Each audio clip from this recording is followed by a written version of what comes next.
DGISPR lieutenant general Ahmad शरीफ का कहना है कि बलूचिस्तान में दहशतगर्दी के हालिया और उससे पहले होने वाले वाक़यात का मरकजी स्पॉन्सर मशरक़ी पड़ोसी मुल्क है। जाफर एक्सप्रेस का वाक़या भारत की दहशतगर्द जहनीत का तसलसल है। जाफर एक्सप्रेस पर दहशतगर्द हमले के वाक़े के ताने बाने अफगानिस्तान से मिलते हैं। दहशतगर्द अपने हैंडलर से अफगानिस्तान में राबते में थे। अफगान शहरी भी पाकिस्तान में दहशतगर्दी में मुलविस हैं। अफगानिस्तान से खुदकुश हमलावर पाकिस्तान आते हैं। जदीद गैर मुल्की असलहा पाकिस्तान में दहशतगर्दी की कार्रवाइयों में इस्तेमाल किया जाता है। वज़ीर आला बलूचिस्तान सरफराज बुगटी ने कहा कि पाकिस्तान में दहशतगर्द कार्रवाइयों के मंसूबे अफगानिस्तान में बनाए जाते हैं। खवारिज और BLA के लोग मिलकर ऑपरेट कर रहे हैं।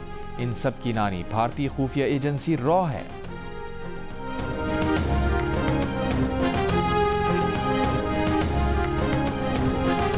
जाफर एक्सप्रेस हमले के बाद यरगमालियों की बाजियाबी के लिए पाक फौज के ऑपरेशन में किसी यरगमाली की जान नहीं गई।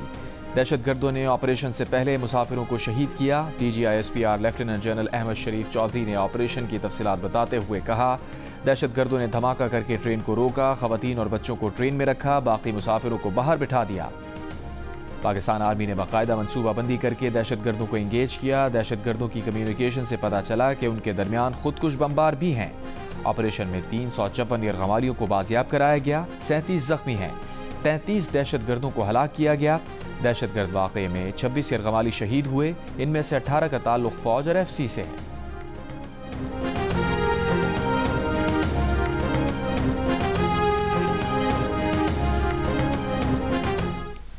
DGISPR लेफ्टिनेंट जनरल अहमद शरीफ का कहना है कि जाफर एक्सप्रेस के वाक़े में दहशतगर्दों की हिमायत में इंफॉर्मेशन वॉरफेयर चल रही थी। भारतीय मीडिया इसको लीड कर रहा था। जाली वीडियोज़ के जरिए प्रोपेगेंडा किया जा रहा था। भारतीय मीडिया ने आर्टिफिशियल इंटेलिजेंस की मदद से तैयार की गई वीडियोज़ चलाईं, जाली और पुरानी वीडियोज़ चलाईं। आर्टिफिशियल इंटेलिजेंस और दहशतगर्द ग्रुप की वीडियोज़ दिखाकर एक झूठा बयानिया बनाया गया।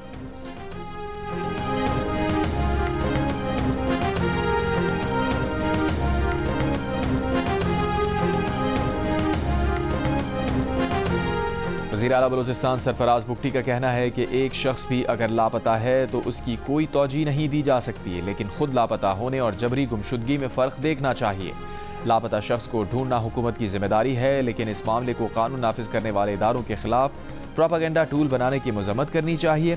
खैबर पख्तूनख्वा और दीगर इलाकों में भी लापता अफराद हैं। बलूचिस्तान के लापता अफराद के मसले को उजागर करने का मकसद प्रोपेगेंडा करना है। DGISPR ने कहा, बलूचिस्तान के लापता अफराद के 452 केस बाकी हैं, बाकी हल हो चुके। कलअदम BLA में कौन लोग हैं, उनकी फहरिस्त किधर है, क्या लापता अफराद हैं? क्या अमरीका, बरतानिया और भारत में मिसिंग पर्सनस का मसला नहीं? पूरी दुनिया में कहाँ पर मिसिंग पर्सनस के मामले पर अपनी ही अफवाज पर चढ़ दौड़ते हैं।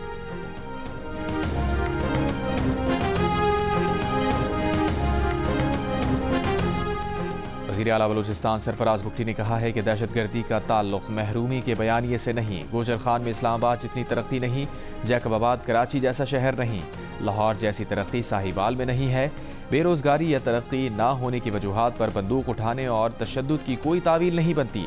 ये इंसानी हुकूक और तरक्की का नहीं बल्कि खालिसतन दहशतगर्दी का मामला है, जिसका मकसद पाकिस्तान को नुकसान पहुँचाना है। दहशतगर्द अनासिर का बलूच कौम से कोई ताल्लुक़ नहीं। बेअमनी फैलाने वाले अनासिर सिर्फ दहशतगर्द हैं, इनसे कोई रियायत नहीं होगी।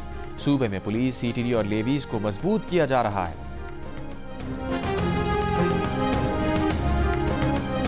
पता चला कि इतने दूर दराज इलाके में इतना बड़ा वाक़या हुआ है। मुझे तो यही लग रहा था कि this is now going to be a serious operation that will take quite some time to clear and rescue.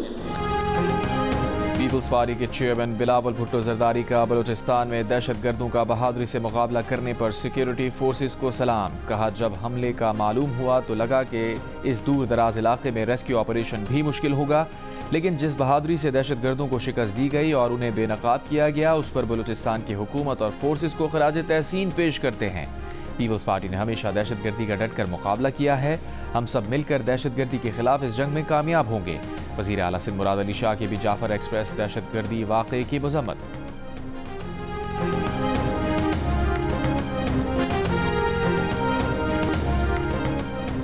Tehreek Insaf के चेयरमैन बैरिस्टर गौहर ने कहा है कि जाफर एक्सप्रेस वाक़े से पाकिस्तान को जख्म लगा है। सिक्योरिटी फोर्सेस ने APS जैसा सानहा होने से बचाया। इनकी कोशिशों का एहतराम करते हैं। मीडिया कॉन्फ्रेंस में बैरिस्टर गौहर ने कहा, सिविलियन को टारगेट करने की मजम्मत करते हैं। कल भी वजीर आज़म ने सबसे पहले तनकीद का निशाना PTI को बनाया। चंद बयानात जो सही या गलत हैं उसका सहारा लेकर कौम को तकसीम कर रहे हैं। अपोजिशन इत्तेहाद सिक्योरिटी पर ऑल पार्टीज कॉन्फ्रेंस बुलाएगा। महमूद खान अचकज़ई ने कहा, हम अजहद कॉन्फ्रेंस बुलाकर इज्तिमाई तौर पर ऐसा निज़ाम बनाएंगे कि हम बर्बादी से निकल आएँ। साहिबजादा हामिद रजा ने पार्लियामेंट का इन कैमरा सेशन बुलाकर अरकान को ब्रीफ करने का मुतालबा किया। असद कैसर ने कहा, कल वज़ीर आज़म PTI पर इल्ज़ाम लगाते रहे, हालांकि जाफर एक्सप्रेस पर जवाब देना चाहिए था।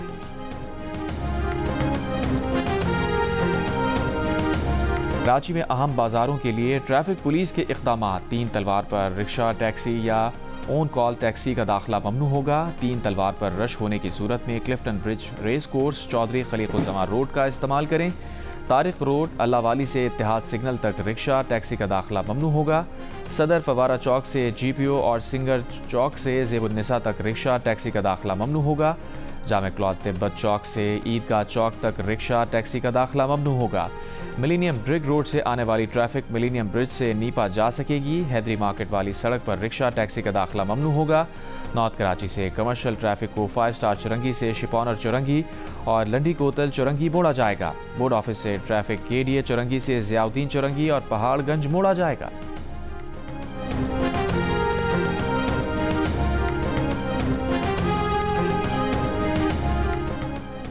मुल्क में सोने की फ़ी तोला कीमत में 4,700 रुपये इजाफा। सोने की फ़ी तोला कीमत 3,14,000 की बुलंद तरीन सतह पर पहुँच गई।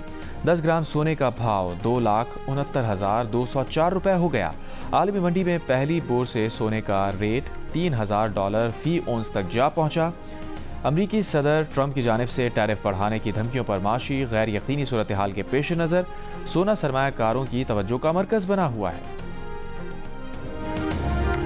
हमास का गजा में कैद अमरीकी शहरी ईडन अलेक्जेंडर को रिहा करने पर इत्तफाक। हमास का दोहरी शहरियत के हामिल 4 अमरीकियों की लाशें भी हवाले करने पर इत्तफाक। हमास के ऐलान पर इसराइली वज़ीर आज़म ने आज खुसूसी इजलास तलब कर लिया। 1991 के मुआहदे के तहत पानी की मुनसिफाना तकसीम के लिए जदोजहद करते रहेंगे। जुमेरात को सिंध असम्बली में तमाम जमातों ने पानी की तकसीम और केनाज पर वाज़ेह मौक़िफ़ लिया। PTI हुकूमत में केनाज निकालने का फैसला हुआ तो सिंध के नुमाइंदों ने आवाज़ बुलंद की। पीपल्स पार्टी ये आवाज़ इस्लामाबाद तक पहुँचाती रहेगी। Chairman Peoples Party Bilawal Bhutto Zardari का कराची में तकरीब से खिताब।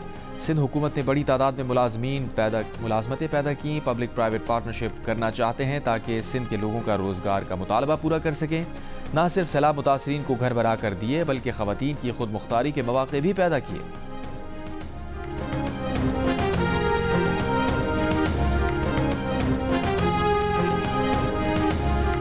और मॉडल नादिया हुसैन का तस्दीक के बगैर फेक कॉल को डायरेक्टर FIA से मंसूब करके ब्लैकमेलिंग और रिश्वत मांगने के इल्ज़ामात लगाना महंगा पड़ गया। FIA हुकाम की नादिया हुसैन से पूछगछ। जियो न्यूज़ से गुफ्तगू में नादिया हुसैन ने कहा, FIA की टीम आज सुबह आई थी, उन्हें गिरफ्तार नहीं किया गया, अगले हफ्ते बयान रिकॉर्ड कराने के लिए बुलाया गया है। नादिया हुसैन ने कहा कि उन्होंने सारी मालूमात फराहम कर दी हैं। अदाकारा का कहना है कि उन्होंने सोशल मीडिया पोस्ट की डिस्क्रिप्शन पर वाज़ेह किया था कि उन्हें फ्रॉड कॉल की गई। सोशल मीडिया पर पोस्ट करने से कबल फ्रॉड कॉल से मुताल्लिक FIA को आगाह किया था। FIA हुकाम का कहना है कि नादिया हुसैन का मोबाइल फ़ोन तहवील में ले लिया गया और नादिया हुसैन को अगले हफ्ते बयान कलमबंद करने के लिए पाबंद किया गया है। तर्जुमान का कहना है कि नादिया हुसैन ने सोशल मीडिया पर FIA पर बेबुनियाद इल्ज़ामात लगाए। नादिया हुसैन के खिलाफ पैका एक्ट के तहत तहकीकात का आगाज़ कर दिया है। नादिया हुसैन के इल्ज़ामात इदारे की साख को नुकसान पहुँचाने की कोशिश है।